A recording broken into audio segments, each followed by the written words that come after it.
Hi everyone, it's Dr. Jeff here. Today we're talking about blood pressure. Blood pressure is very important. It's a good way of telling how healthy you are. The doctor will take your blood pressure when you go see them. There's generally two ways of taking your blood pressure. There's a traditional way, which is with your blood pressure cuff.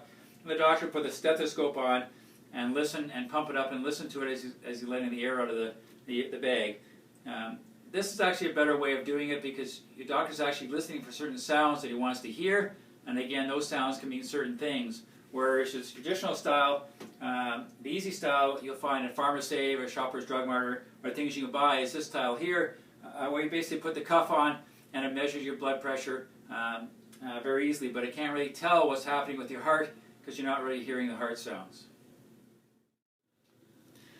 So when you're looking at the blood pressure monitor here, you can see there's the top two numbers. This is 121 and 86. So 121 represents your systolic pressure. That's the pressure that your heart actually beats at when it's actually pumping. And that's going to vary a lot, especially when you're exercising. That can go up to 180, 200, because your heart is really working hard to pump the blood out.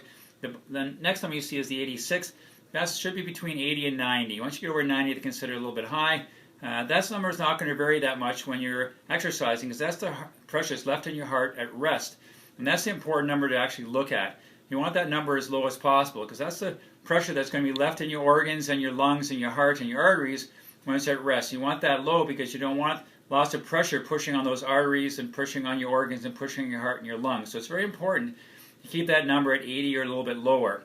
Now, you should always do this on both sides. When you're going to Shoppers or Pharma Plus to take the blood pressure, one thing you want to do is you want to make sure that you're actually sitting down and resting for a minute before you take your blood pressure because you want to give it a chance to settle. So when you take your blood pressure, give it a minute before you do the blood pressure. And again, you want to do it on both sides. So do it on one side and do it on the other side. The reason for this is it's always going to be a little bit higher on your left-hand side because it's close to the heart.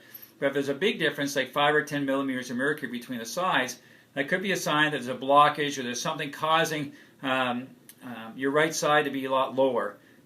So when you're doing it again, make sure you're doing it on both sides because there's a sign that could be a problem. And if you're going from one pharmacy to another pharmacy, remember that these machines are not foolproof. There are going to be differences because they're not always calibrated to be the same. So that's talking about your blood pressure. I'm Dr. Jeff. If you have any questions about blood pressure, you can always email me at jgoldsworthy@goldsworthywellness.com. I'm Dr. Jeff, and I've got your back.